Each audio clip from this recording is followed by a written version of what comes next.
Welcome to Atom Cricket Podcast. I am Chirunandhan and I'm joined as usual with Maitreya. Today we have a very special guest with us, Shubh Aggarwal. He is a cricket writer, is presently working for cricket.com and has previously worked for Circle of Cricket. So, sir, thanks for coming. How are you excited for this show? Yeah, thank you guys for having me, and yeah, I'm quite excited for it. Yeah, in today's episode, we'll review yesterday's double header, and then you have a job to pick up Atom Big Cricket Player of the Week. And then we're going to talk a little bit of your cricket career as a writer, and then probably we'll finish the show. So, yeah, yesterday Mumbai beat Rajasthan, and then Delhi beat Kolkata. Prithvi Shaw was in a rush, and I'm too to talk about your life as a cricket career. So, first up, afternoon game. As I said, Mumbai beat Rajasthan by 7 wickets. Match summary: Sanju Samson 42 of 27, Butler 41 of 32, Shivam Dube 35 of 31, Rahul Chahar 2 for 33 in 4 overs. And then Mumbai Indians, they comfortably chased down Quinton de Kock 70 of 50, and then Krunal Pandya came in and 39 of 26, and that was it. Mumbai Indians beat Rajasthan Royals. So, sir, I want to ask you, because Mumbai, they have been bad when they played in Chennai Chapok Stadium, and now they moved on to Delhi and they win their first game. So, is their luck going to change? After moving from Chennai to Delhi, is there going to go with the same positive throughout the season, the rest of the season now? Yeah, I feel Mumbai's caravan shifting from Chennai to Delhi is actually a big plus for them. First, a major contributing factor to it would be the pitch, because before the first match in Delhi, I thought it would be again another slow and low track like that of Chennai in Delhi, as it has always been. But it is a pretty good track to bat on, and I think that really works in Mumbai's favor, because having played in Wankhede for so long, they are used to playing on batting friendly tracks, which they are getting now in Kotla. What it does is, a major contributing factor is that it brings their explosive batsmen like Quinton de Kock, Tyrone Pollard, and Hardik Pandya into play, which were actually struggling in Chennai, and hence Mumbai's middle order results were quite disappointing. But now, since they have a better pitch to play on, I really feel that Mumbai's batting will prosper, and we see a pretty good example of that with the way de Kock guided Mumbai's chase last evening, batting through 17 not out. So de Kock coming back to form is a big tick for them. And yeah, so I think we can expect some fireworks from Mumbai's batting, and also we can see Hardik Pandya coming back to his touch, which will be a huge tick in their campaign. Yeah, as you said, their middle order strengthened now, and now Krunal Pandya goes up the order at 4, and then Ishan Kishan. We have seen he's a brilliant cricketer, but he didn't play very good cricket, and then now he was depromoted. Krunal Pandya came up the order. I want to ask you, Maitreya, on this. This decision worked out yesterday, and Krunal Pandya hit 39 of very less ball, so he had a very good strike rate, and he contributed to MI score yesterday. Feel that Krunal Pandya, I feel, played a really good innings, because we have seen when they played in Chennai, when Mumbai Indians played in Chennai, I feel their star batsmen, these middle order batsmen, the lower middle order batsmen, these were the players who couldn't perform well. So I feel when they moved on to Delhi, I feel it has made a big change for them, because we have seen they have come back, at least made a decent score there. So I feel Krunal Pandya coming back to form, I feel, is a really good thing, because I feel after losing these many matches, and last season they were really brilliant, but this season they had, since they're playing in Chennai, I felt it was very bad for them. But now, since they've moved on, I feel every player has made a change, and I feel they have got adapted to the Delhi stadium. So since they will be playing a few more matches in the stadium, I feel we can expect a lot more from even Hardik Pandya, Kiran Pollard. So I feel these players who weren't performing well since the last few matches, they were the lower middle order. So I feel now they have come back to form, and they have been doing nicely. So I feel it is a positive from the Mumbai for coming back to the stadium, as well as Krunal Pandya's innings. If you see, I feel it was a really good innings because that's what Mumbai needed, especially yesterday. So 171, I feel after losing these many matches, I feel for Mumbai any score is really tough. They were having a lot of low scoring matches. So I feel after Rohit Sharma became out, I feel it was really tough for them. Even Quinton de Kock continued, but I feel Suryakumar Yadav still had the pressure on him. So I feel when Kunal Pandya stepped up and played a good innings, I feel he's coming as a big player there in the middle order, as well as he's delivering what he was supposed to do in the last few matches. So I feel it's a really good innings from him, and I feel that the way he played his innings, I feel he has got back his spot in the team, and I feel all the other players who weren't performing well, I feel they will see his performance and they'll take confidence because they will feel that this is the thing. Because after moving on from the other stadium to this stadium, I feel they will feel the change, and I feel they will also perform in the next few matches. Yeah, we'll move on and to Rajasthan, sir. They have won only two matches they have played, and I think the problem with them is, they don't have quality spinners to bowl those middle orders. That's what I feel. Yes, they have lost a lot of players, but how do they go forward this season? They have a lot of problems, and they have won only two matches. How will the rest of the season be for them? Well, I'm not really sure about Rajasthan right now because nothing has gone right for them. And if you would have asked me about my four playoff teams before the tournament, Rajasthan, I would have really picked Rajasthan because they had a really exciting squad. But Archer not coming is a big blow because I really felt that Archer and Morris bowling in tandem, that would be something to watch in this IPL season, but that did not happen. So Archer stepping back was a big blow. I really feel Josh Butler needs to do something really special. If you remember 2018 IPL, when Rajasthan qualified at the number four spot, it was Josh Butler. He scored some 4, 5 half centuries in a row. He won matches almost single handedly against teams like Mumbai, RCB, and all. So I really feel that without Josh Butler piling up those huge scores, Rajasthan will be really handicapped and continue to languish at the bottom of the table. I mean, not having their prime players like Ben Stokes heading back, their bench players as well, like Livingstone and Ty heading back home is also a big blow. But they have got Rafi Vanderderson in. He's quarantining right now, and he will join the squad at some point. But without Josh Butler firing, the vintage Josh Butler, as we know, piling up big scores, I really don't see them doing coming up in the points table. So Josh Butler is a big thing. He's a big factor. Also, their middle order. So Shivam Dubey at four, I mean, he's not a bad choice, but given the limitations in his batting, I think he should be tasked to pick up the run rate instead of constructing an innings. So what happened yesterday as well, because he was there to build an innings for himself. David Miller, a much capable hitter, he got only like 7 to 8 balls, so it restricted the opportunities for Miller as well. So Rajasthan has a lot to sort. I think Butler coming back to form could do a lot for them. Plus, they need to sort out a lot of things in their team composition as well. And Rafi Van Ederson joining could be a big factor. But again, I hope it doesn't become too late for Rajasthan by the time they have replacements in order for them.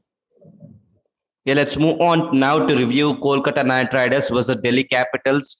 So Kolkata Knight Riders, they came in, they scored 154, didn't look like a good score. Then Russell, he was the one who got them to 154. And except for him and Shubman Gill, who gave a flying start, no one performed well. And then Lalit Yadav and Akshar Patel for Delhi Capitals, they bowled really very well. And then we have seen KKR, the second innings, Prithvi Shaw came in, the first over itself, six fours in that first over. Shivam Mavi bowled to Prithvi Shaw. So that was a very good, the way he batted, he found gaps in the offside, and then, we have seen the last ball, he lofted it. But it was delight watching him. In Australia, we have seen him, and he didn't perform well, and then he came in, and the confidence he got in Vijay Hazare Trophy, and then now he comes into the IPL. He scores very good scores, and then the way he started yesterday was delight to watch. I want to ask you, Maitreya, on this. How did you feel? He's the only second batsman to score after Rahane in IPL, to score 6 fours in an over. Yeah, so I feel it was really brilliant because the first match when Delhi played with CSK, that time Prithvi Shaw made a huge start, I feel, to the IPL. And then afterwards, again, there was a drop in his form. So I feel this match again has made sure that he has come back to form. And I feel when he comes back to form, I feel it's dangerous because we have seen even that match. I feel no one was able to stop him. I feel it was a really great thing because the once he starts, I feel gives a good start. Once he comes back to form, I feel it's really tough for him to stop. I feel so. I feel if he's consistent in his form, I feel it will be really great for all the teams, for Indian team if he plays, or for Delhi Capitals now. So I feel yesterday the first over, I feel the way he started itself was really great because in the first over, I feel whenever a batsman comes to play, I feel then opener he tries to start big, though it's a power play, but I don't think the first ball itself he'll start big. So I feel Prithvi Shaw had that confidence, even though he has been dropped from the Indian side after a poor performance, and then he's trying to get back to the Indian side. I feel though he is in a very hard time as of now, I feel still he is come back, and I feel he's trying to make it big this IPL. So I feel in the Vijay Hazare Trophy he has done well, and then now he's come back. The first match he has done well, but there was a drop in his form, and now I feel after so many people criticized him for just playing one match and then going away, not playing well. So I feel he has come back to form now. I feel, and he's really performing well because we have seen he has a lot of pressure there opening first, whether he'll get out in the power play or he'll be able to hit. So I feel under a lot of pressure also he's still confident in performing. So I feel that's really great from him. And yesterday 82 and 41, he had a strike rate of 200. So I feel that was a really dangerous innings because in yesterday's match, I feel the most entertaining I feel was Delhi's bowling and then again Delhi's batting. So though KKR tried to make a comeback there in the match, I feel even though Russell and Gill, I feel tried to make a comeback, I feel it was Delhi's match from the starting because the way they bowled, the way they fielded, I feel everything was really great for Delhi. And then Prithvi Shaw batting there. Shikhar Dhawan played a supportive innings. He played 46 and 47. So I feel uh, Prithvi Shaw took out a lot of stress from Shikhar Dhawan because Shikhar Dhawan was performing really well for so many matches, and I feel he needs to get a partner to move on. I feel he needs the other opening batsman also to continue. So I feel since Prithvi Shaw has come back to form, since Prithvi Shaw is performing well, I feel it's really great. And the way he started also, I really like the way he started because he's still very young, and I feel he has a lot more to go on. So he has so many years to go on. So I feel if he continues in the form, I feel then he can come back to the Indian team and continue as a regular player. So I feel it will be really great if he comes and continues in the same way he has been batting yesterday. So I feel that's what he will wish for. Everyone will wish for. So even the Delhi Capitals can benefit from him, and I feel even the Indian team can benefit from him. So I feel that's a thing I feel will be great for him. Hey, let's not stop talking about Prithvi Shaw's first over. I'm coming to you, sir, for this. He attacked Shivam Mavi. Both are youngsters, but both have been excellent for the respective team. Shivam Mavi has been excellent in the bowling for power play, in the power play for KKR, and then Prithvi Shaw is a terrific opener for Delhi Capitals. So both are youngsters. Both are very good players for the respective teams. But now Shivam Mavi, he conceded 25 runs. Counting even a wide. So it could have destroyed his morale. And how does he come back? How does he, make a comeback in the next games? Well, a lot. First of all, I totally agree that that such events can take a hit at your morale. But I feel a lot depends on the team management, that how they take Mavi under their wings, and with someone like Brendan McCullum in the coaching staff, I think he will take good care of him. But one thing if I was in Morgan's place last night, one thing I would have definitely done was give Mavi another over to bowl, because he has already conceded six boundaries in an over. He has already hit the rock bottom. It cannot go worse for him. Give him another over, give him another chance, and who knows, if he picks a wicket, then it will totally boost his confidence. It will help him. It will help him much more to come out of that hole, and it will also show that the team has that the team still shows confidence in him. And just imagine if Mavi is dropped for the next game. I think I won't blame the KKR team, because they need to make changes and stuff to come back into this tournament. But if they drop him again, it will affect his morale and all. So again, it depends majorly how the team management take him under their wings. Yeah, Prithvi Shaw 82 of 41, 200 strike rate, as you said, the 146, and little contribution by the other batsmen, Maitreya. Then, sir, I want to talk about this. They got in Pat Cummins at seventh over, and he took 3 overs. And then Ian Morgan at the post match presentation, he said that, we should have brought Pat Cummins early in the power play and got some wickets, but he said that it was his mistake. He should have brought the big guys at the power play. So, how did you feel of that decision? How did it affect Kolkata Knight Riders?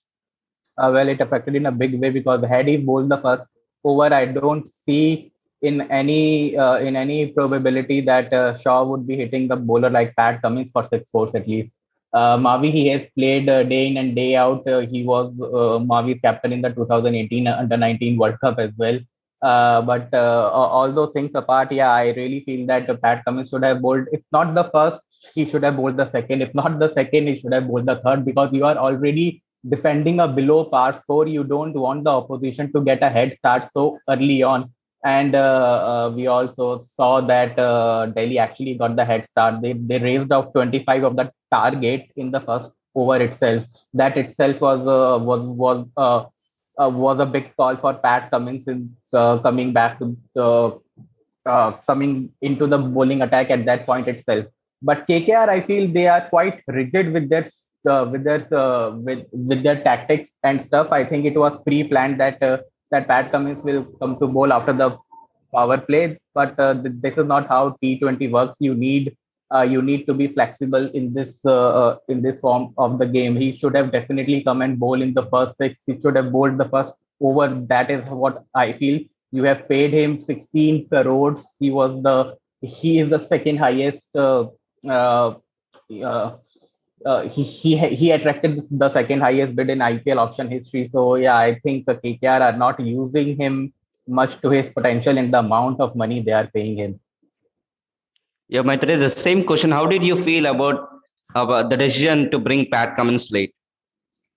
Yeah, so I feel it was a really bad move because we have seen Mavi is a youngster there. He has played just from 2018. So I feel when after he has performed badly in the first over, so I feel they needed to bring Pat Cummins because Pat Cummins you have seen after he was brought after the power play when he was brought. I feel he really played a really good bowling because he was economical. He has just given 24 runs. So compared to every other bowler there in the bowling attack, I feel that match Cummins was more of economical as well as he took 3 wickets. So I feel he has done a lot, but it was too late. So as Sir has said, I feel when they started with 25 runs in the first over, so I feel they needed to be flexible there and they needed to adjust their plan accordingly because no one expects someone to start that aggressively. So no team would have ever thought that. So I feel once they have been attacked so aggressively, I feel they should have adjusted their plan and gone.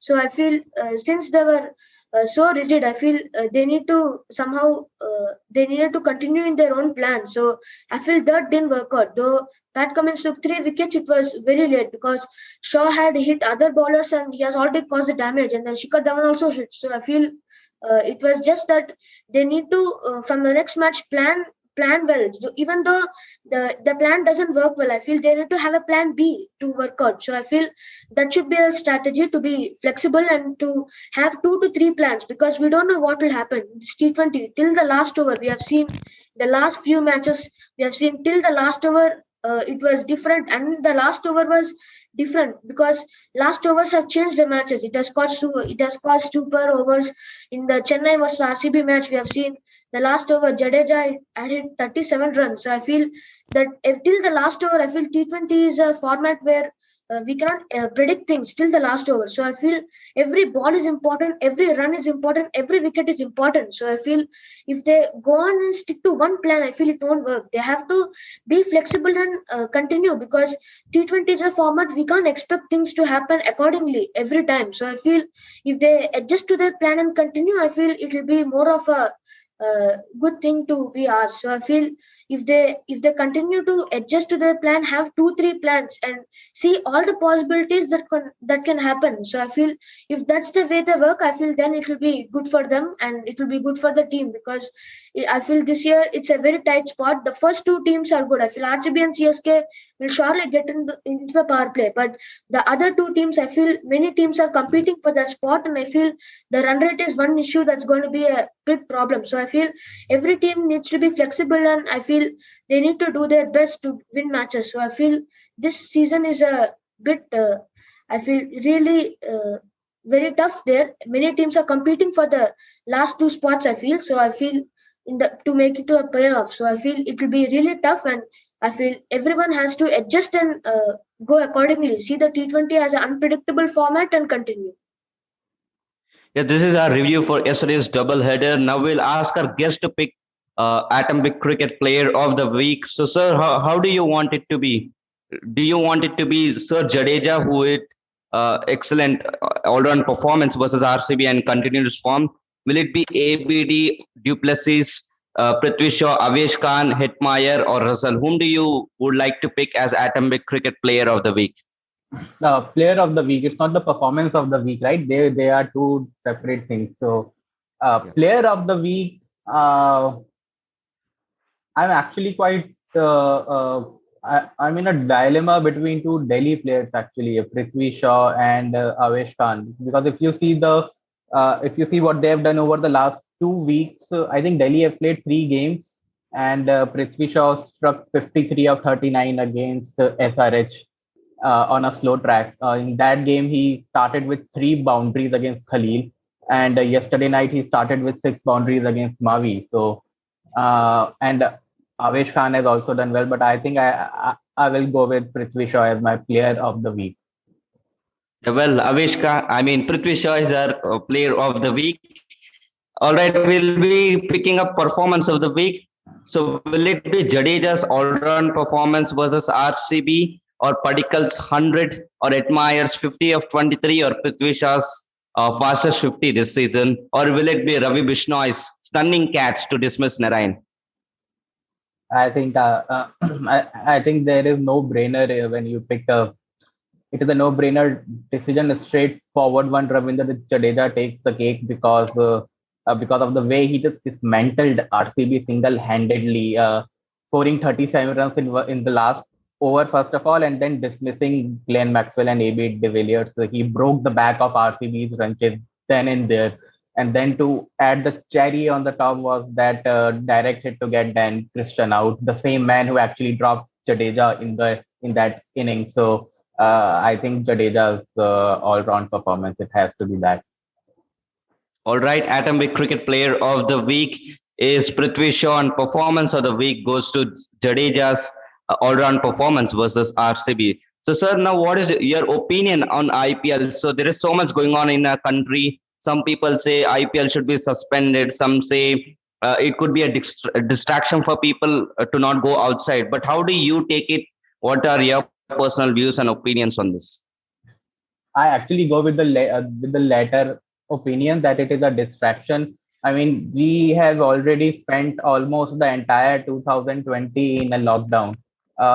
Surely we cannot do it again, but we have to. We have no other option. We need some kind of distraction. IPL is providing that. It is helping. It is keeping people inside their homes 7:30 p.m. onwards. So it is giving some motivation to people to stay indoors. So why not? And those who are saying that IPL should stop, I won't mind it being stopped, but then it should have some effect. It should have some positive effect on the situation in the country. I don't see that happening. I don't see how IPL cancellation will help the COVID situation. I might be wrong. I can be wrong, and I would love someone to educate me on this if I'm missing out on something. But I really feel that IPL is helping us in such grim times. Yeah, now Maitreya will ask you some questions, sir. We would like to Sure. you to answer. Yes, sir. So, can you tell us like how you got interested in cricket? How you got interested in cricket? So I think it was somewhere around 2000, 2002. I was 8 years old. So I remember that I used to hate cricket in the first place actually because I wanted to watch cartoons and stuff as a 7, 8 year old.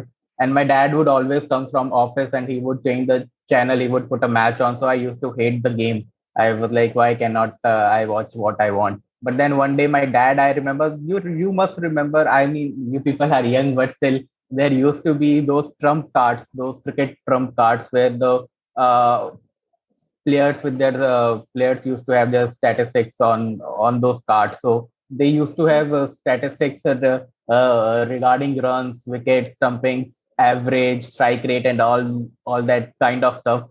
So when my dad brought my first that a pack of trump cards, I really got intrigued by it. I used to ask my dad that, Papa, what is average? How it is calculated? What are stumpings?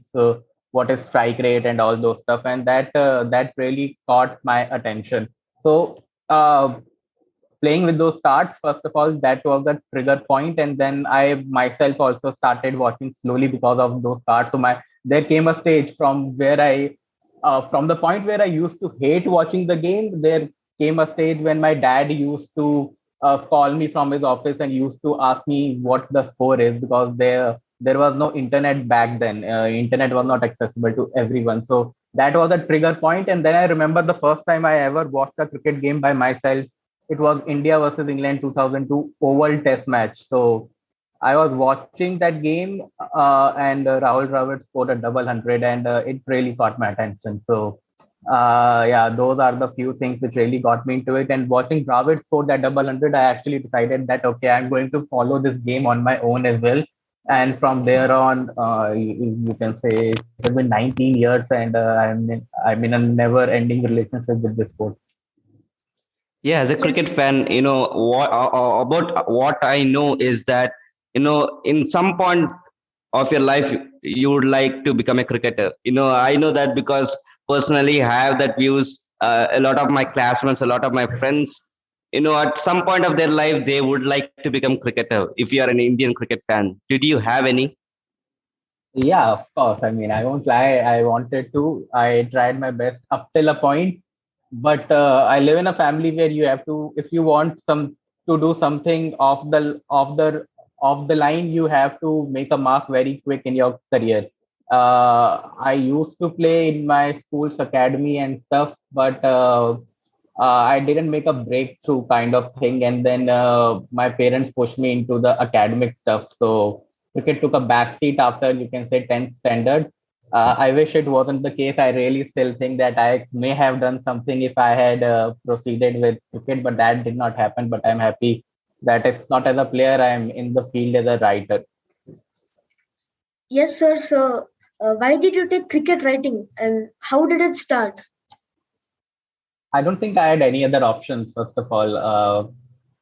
So I was pushed into academics, you can say from my 11th standard and all.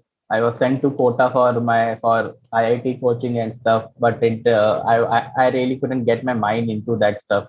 So what I did was I made a Facebook page related to cricket. I started writing on that to pass my time because I really wasn't much into studies back then. I was living in a hostel, so I had to pass my time. So what I used to do was I used to read a lot about cricket, the past historical events, the current things which were going on, etc. Everything that I could, and then I used to write my thoughts about it on my page.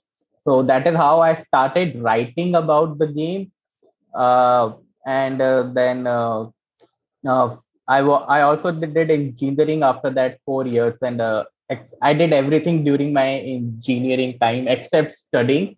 So I only used to watch cricket. I used to update my page. I used to write on my page.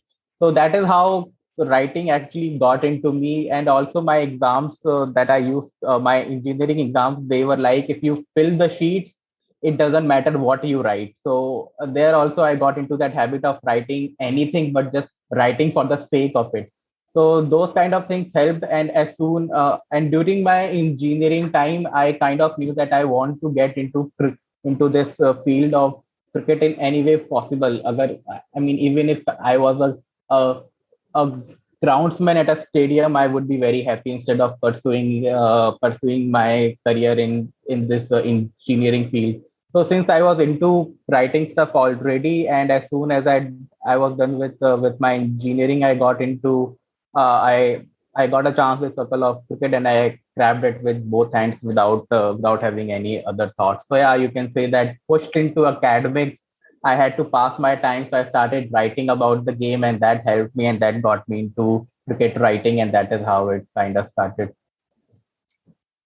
Yes, sir. Then, how is a typical day for you? Like, as a cricket writer, how is the day for you? Well, my day, I mean, it keeps on changing. I don't have a fixed routine since I work in this field, and we at cricket.com, we cover cricket from all parts of the country. Our work timings keep changing every day. So for example, I've covered matches from Australia. When I'm on a shift to cover a test match in Australia, I have to wake up by 4 a.m. in the morning, and my work is done by 1 p.m. But there are also days when I've covered cricket from West Indies, then my work starts at 7 p.m. in the night, and I get to sleep. I don't get to sleep before 6 a.m. in the morning. So I don't have a fixed routine. It keeps on changing every day according to the matches that I am working on, according to the time zones where the matches are being conducted. So I don't have a proper schedule or something. It is both good and bad. It is good because I'm not stuck in a 9 to 5 job routine, which I really enjoy. These flexible things. But again, it has some disadvantages as well. I cannot get into a fixed daily routine in my life. So yeah, I mean, I don't know what to think about it, but it's quite adventurous that I have a different schedule almost every day. Yeah, I've read across cricket.com your articles, and I've gone through your Twitter, and I see Rahul Dravid is a favorite cricketer. You pinned the tweet that Rahul Dravid loves ringing the bell. So I would like to ask you, who's your favorite cricketer and your favorite IPL team?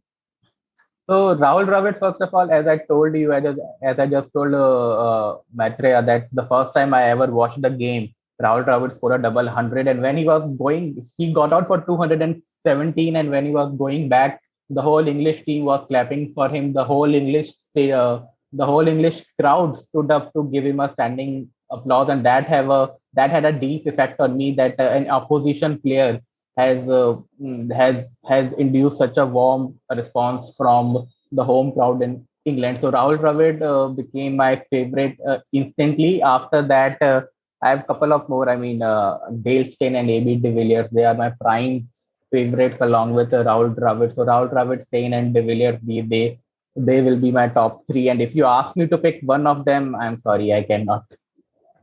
Yeah, what is your favorite IPL team then, by the Oh, way? sorry, my favorite IPL team. So again, when IPL started, I was an RCB supporter just because of Rahul Dravid. Then Dravid moved to Rajasthan, so Rajasthan my favorite team. But then once Dravid started staying away from IPL, I've been a Delhi supporter ever since 2016, I guess that is. So yeah, currently it is Delhi Capitals. Yeah, you're a Delhi Capitals supporter. Yeah. One thing you find in cricket that you don't find in any sport, because cricket is a beautiful sport. A lot of fans love cricket. It is a I what I think is is the largest followed sport in India and maybe the second in the world. I'm not sure. Yeah, yeah, it is without a doubt. It is the most followed sport in the country, and I think it is the most second most followed sport in the world after football. But one thing that stands out about cricket is that I think cricket is the only sport which teaches you about all the moral values. I mean, punctuality, uh, teamwork, discipline. I mean, if you see football doesn't teach you about being a gentleman like cricket does. Tennis and chess does not tell you about that team spirit. So cricket is the only sport which can teach you about all the moral values, all the good moral values that there can be. And one thing that I really like about cricket is that while watching cricket, I can get a lot of stuff done. I have so throughout my school life and my college time, I made a lot of my assignments while watching cricket. So imagine you have to write an assignment while watching football. It is literally impossible because the action keeps going on and on and on, and you don't want to miss the action. But with cricket, you have enough time to study, to do whatever you want in between deliveries, in between the ad breaks and also. Yeah, cricket is the only sport which allows you to continue with your daily life while watching the game, which is not possible with other sports. Well, it's a very good point, and that's what I think makes me interesting, and a lot of fans too. Yeah, well, this is our podcast episode, the interview with Shubh Aggarwal. It was very good to have you here. Thanks for coming. Same here. Yeah. Same here. I enjoyed my time, guys, and I wish you to all the best with your podcast and whatever you do in the upcoming time.